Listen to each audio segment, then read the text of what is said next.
모든 게 산산조각 난 후에 정말 치명적인 배신 이후에 찾아온 두 번째 기회. 이 강렬한 이야기 속으로 지금 바로 들어가 보죠. 혹시 이런 경험이 있으신가요?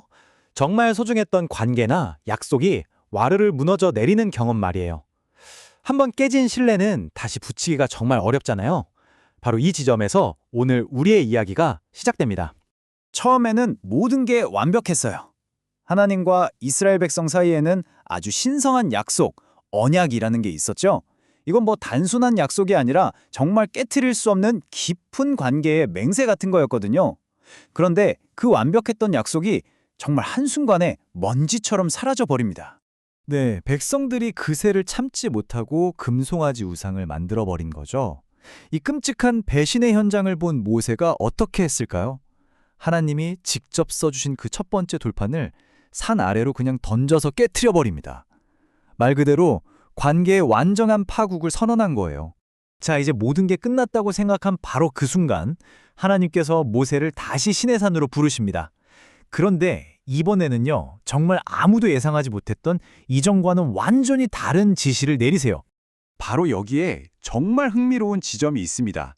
첫 번째 돌파는 하나님이 완벽하게 준비해서 주신 선물이었잖아요. 그런데 두 번째 돌파는 인간의 참여를 요구하신다는 거죠. 하나님이 모세에게 이렇게 말씀하셨어요.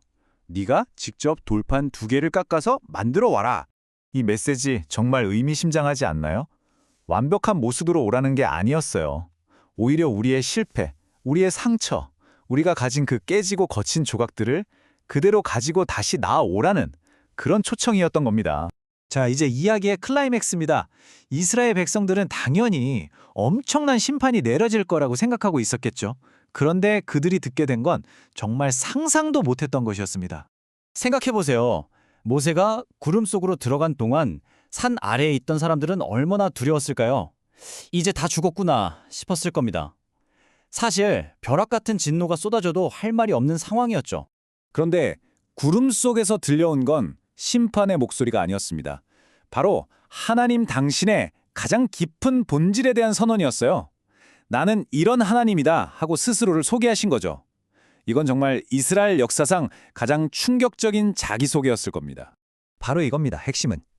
가장 끔찍한 배신이 일어났던 바로 그 자리에 하나님은 벌을 새기신 게 아니라 오히려 가슴이 찢어지는 듯한 긍휼과 사랑을 새겨 넣으셨다는 겁니다. 이 엄청난 만남은요, 여기서 그치지 않고 모세에게 아주 놀라운 물리적인 변화까지 가져왔습니다. 모세가 산에서 내려왔을 때 그의 얼굴에서 빛이 났어요. 그냥 빛이 아니라 사람들이 무서워서 감히 가까이 다가오지도 못할 만큼 강력한 광채가 뿜어져 나왔던 거죠. 하나님의 영광이 그의 얼굴에 그대로 반사된 거예요. 그런데 모세의 반응이 정말 놀랍습니다. 자신의 이 영적인 권위를 과시했을까요? 아니요. 백성들이 두려워하는 걸 보자마자 즉시 수건으로 자기 얼굴을 가려버렸습니다. 바로 이 모습이 진짜 은혜를 경험한 사람의 모습입니다. 자신의 능력이나 빛으로 다른 사람을 주눅들게 만드는 게 아니라 오히려 기꺼이 자신을 낮춰서 연약한 사람들을 품어 안는 것. 이것이야말로 진정한 겸손이죠. 자, 그럼 이 두 번째 돌판 이야기가 우리에게 궁극적으로 말해주는 건 뭘까요? 한번 정리해 보겠습니다.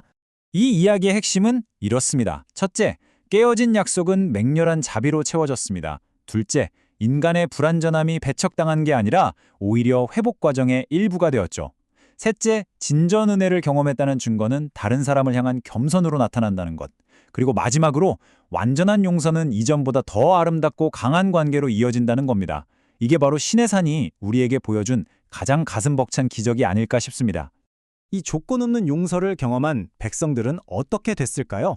이제는 누가 시키지 않아도 자원하는 마음으로 하나님께 예물을 들고 나오기 시작했어요. 진정한 은혜가 한 공동체를 어떻게 바꾸어 놓는지를 보여주는 정말 감동적인 장면이죠. 오늘 이 이야기는 우리 각자에게 이런 질문을 던집니다. 우리 인생에도 깨지고 거친 조각들이 있잖아요. 바로 그 조각들 위에 과연 어떤 놀라운 사랑과 은혜가 새겨질 수 있을까요? 한번 생각해 보시면 좋겠습니다.